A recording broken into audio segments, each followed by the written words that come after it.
Okay, I need to get to the post office.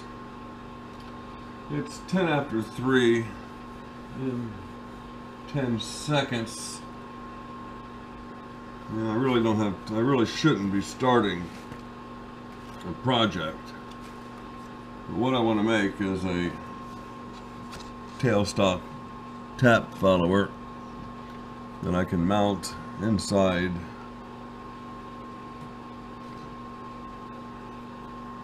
this holder and connect to my tailstock, whether it be my mini lathe or the Pratt & Whitney with the 2 to 3 MT sleeve. So I'm going to use hex stock.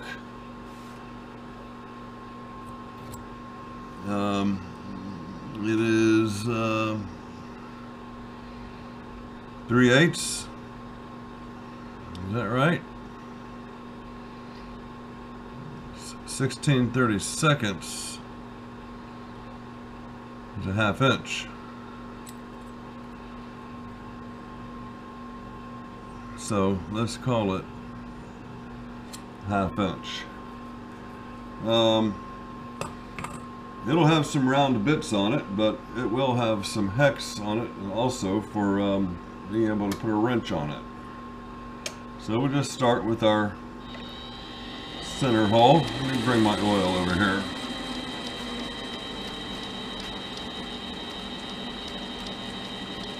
I am in the process of reaming my MT3 tailstock taper, and it's a lot more work than I expected it to be.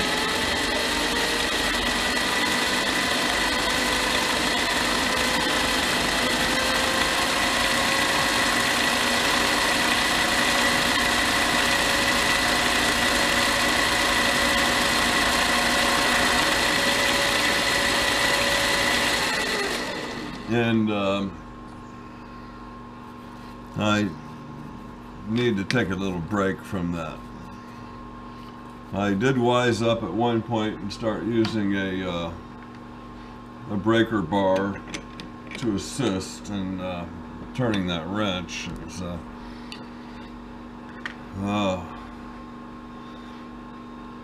it's some tough turning. It's requires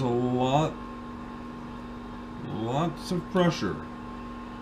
I want to do 1/4 inch, and I probably should have had my drill out ahead of time, but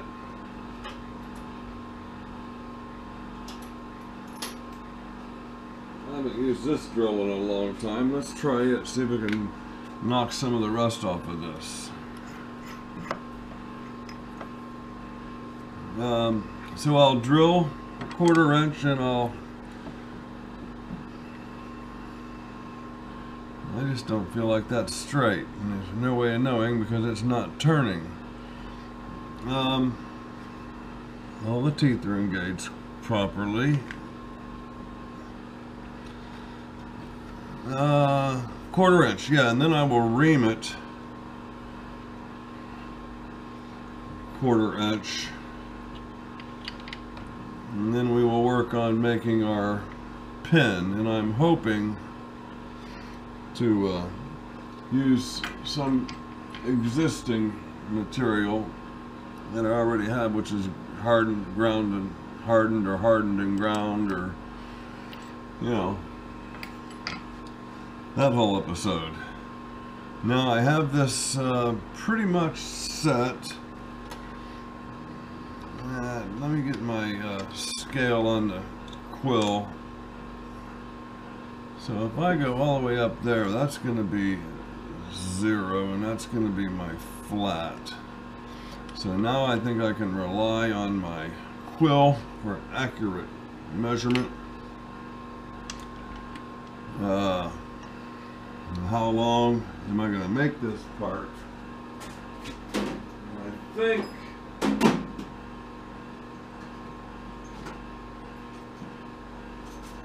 based on my other tap followers, which are tiny,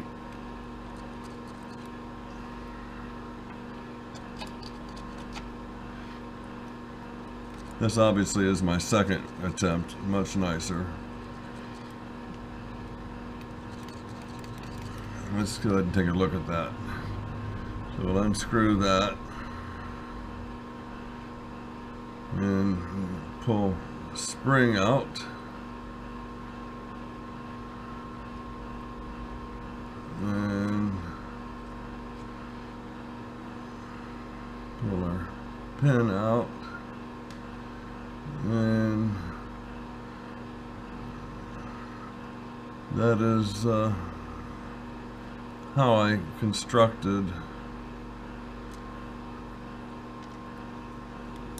that tap follower. Where'd the spring go? It's just an ever so fine spring.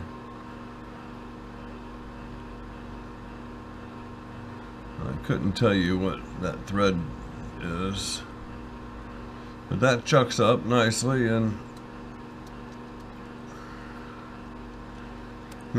it's sized obviously for this machine. Okay, now I'm going to decide how long we're going to make this tool. So I think I would like to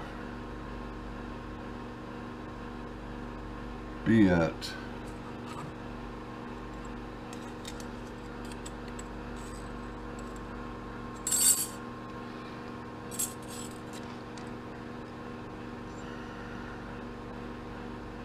just my barrel. We're going to go for 3 inches. See if I can drill 3 inches.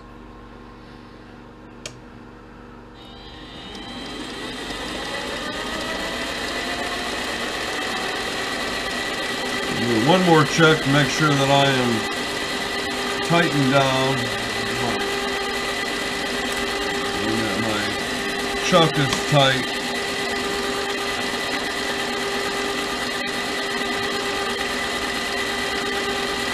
And now we'll see how sharp this drill is.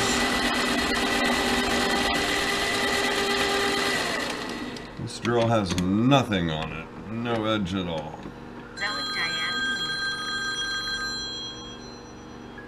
Hello. Okay, you're making good time.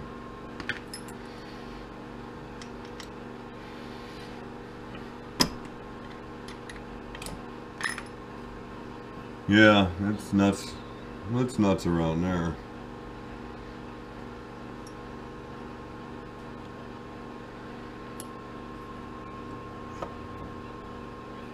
Yeah.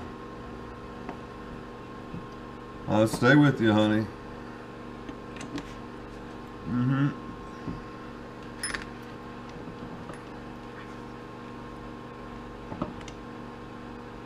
You're turning right.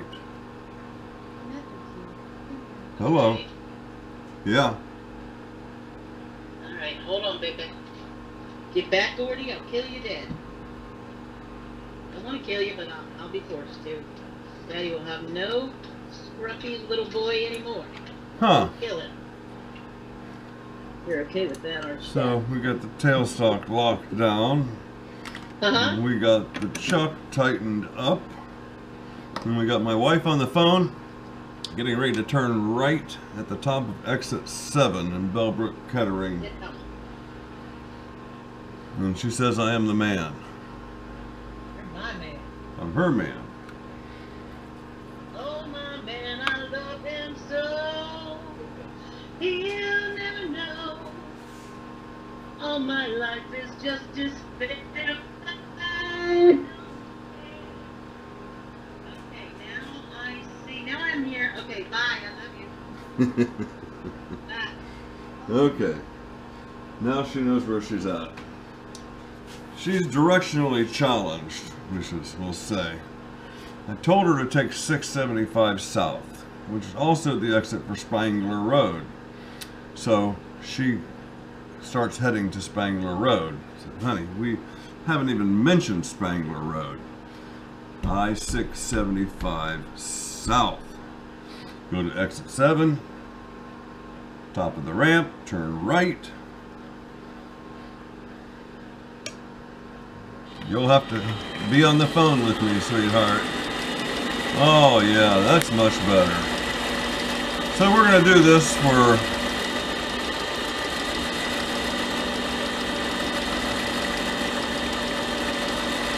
3.5 inches. And I've just barely made a 1/4 inch. I may try to find another drill.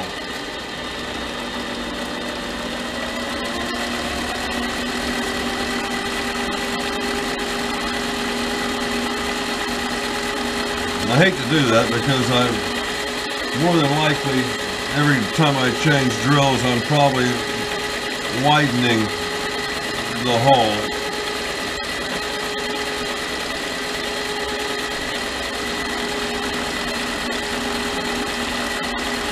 We're at 5/8.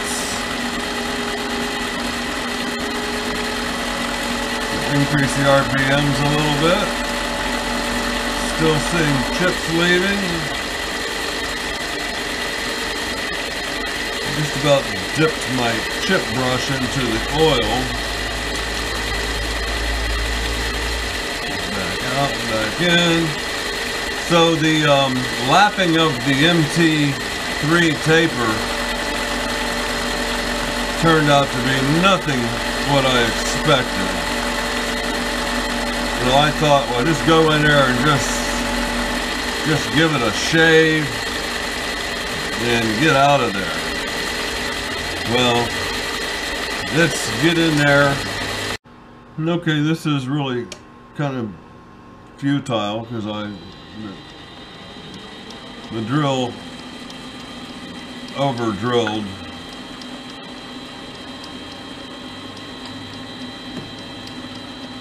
So actually I need an oversized reamer. I have an undersized, I don't have an oversized. So let me put you back on hold there. Okay, I found a 257 thousandths reamer. I think it's going to be too small as well.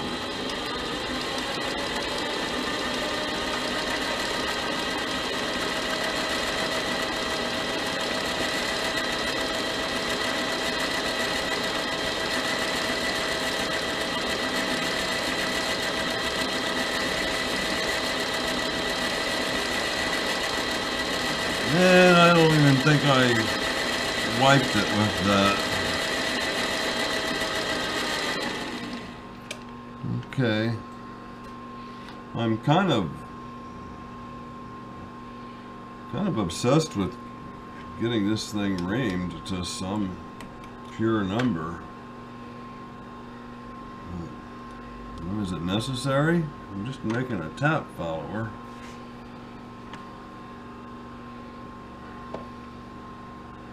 Yeah.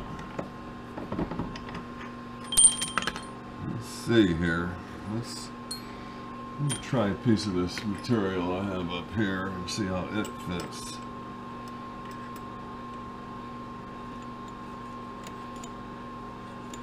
There's my ground material.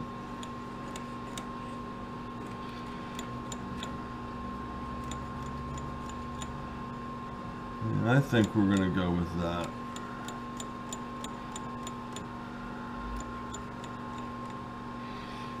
Huh. So we're going to have to keep this thing from just dropping out. So what I will do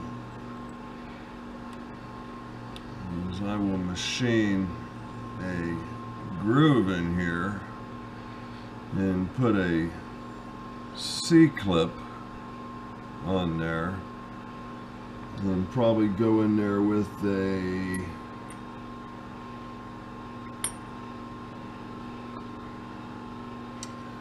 .5/16 drill from the other side and let that C-clip drop on that shoulder, backed up by a spring. There's a little wiggle there, but you know what? You're going to have that on these big jobs.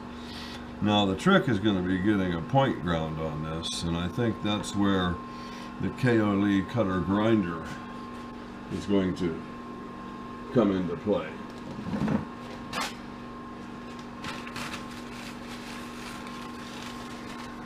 Okay, so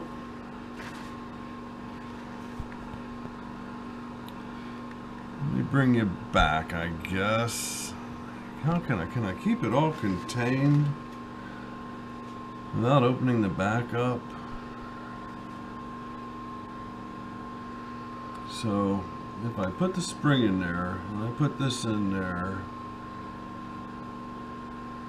and if I machined a channel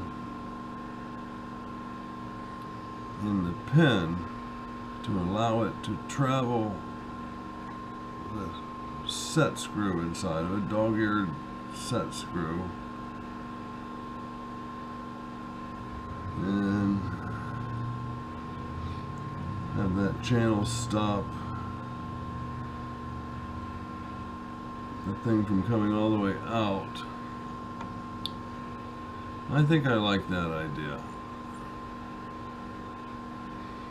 So I think what we're going to do is we're going to go ahead and part this off.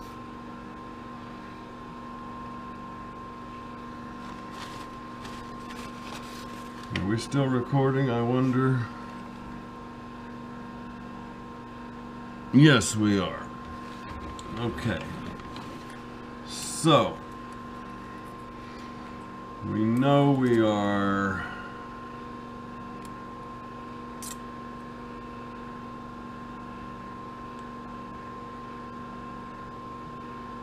almost 2 inches.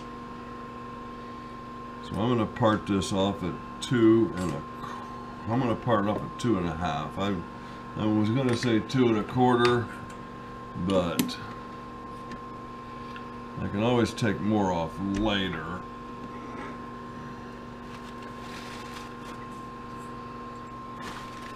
So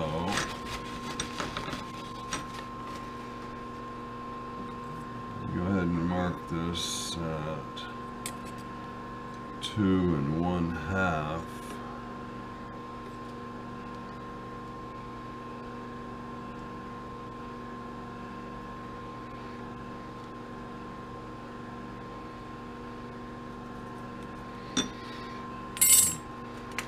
And I think that's enough clearance for my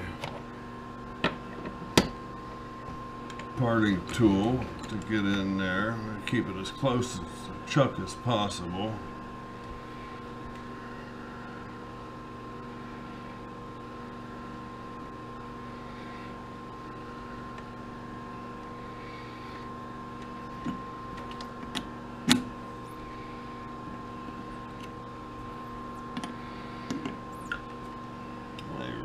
Really like this chuck.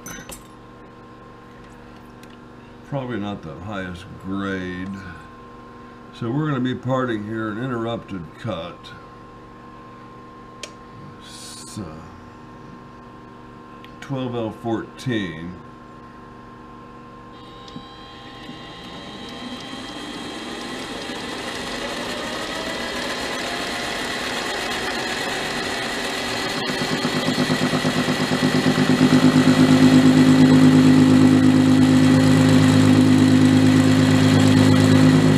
Lock the carriage.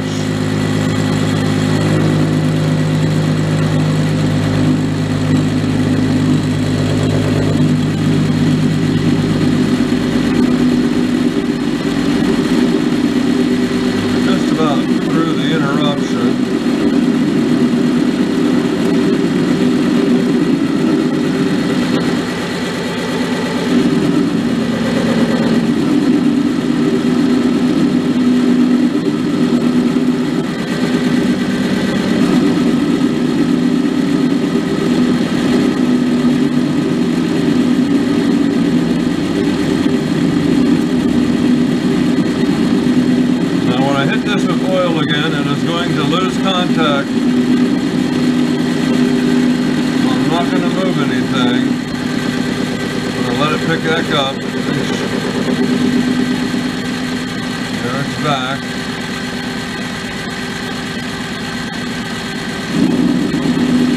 Now I'm turning it again. And I'm probably sick of me hearing you say that. You're probably sick of hearing me say this, but the idea is when I put the oil on there, it cooled everything down, everything shrank, which pulled the tool away from the work.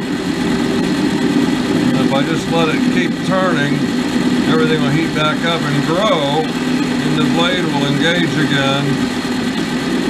Otherwise, if you just start turning it, you get a very abrupt start.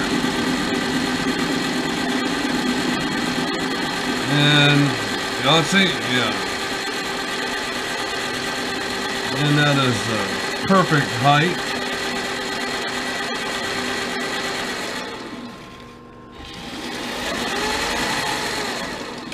And that is a paper towel I'm holding up there.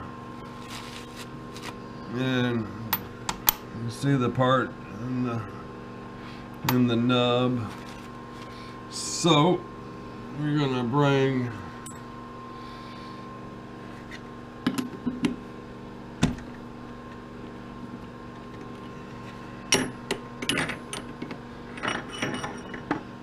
this piece out the back.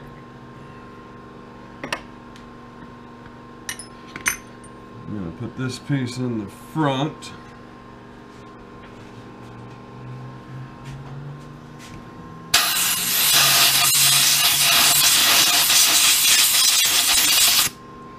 I'm trying to blow, I'm not trying not to blow into the chuck, just kind of over it. And get that nice and give myself a little room for my new favorite tool, the lathe file. I'm not going to use the file.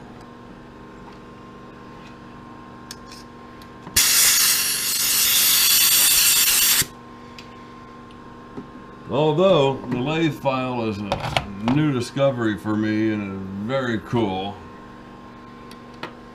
Very cool tool. Unlock the carriage. Lock the tool in. Let's bring this thing up to 500 or 600 RPMs. I do not have, I don't want to take a bath necessarily with that stuff. I don't have the tachometer hooked up.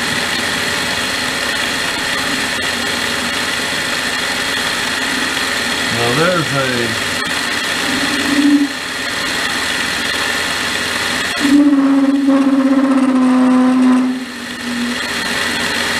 lock the carriage.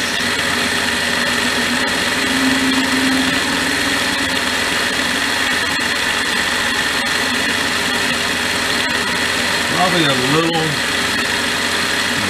high.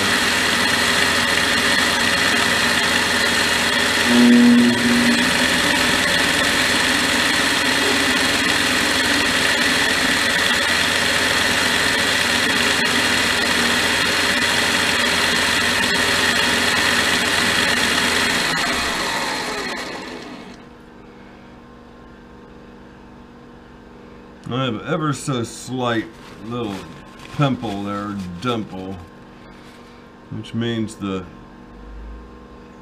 center is just underneath my cutting edge.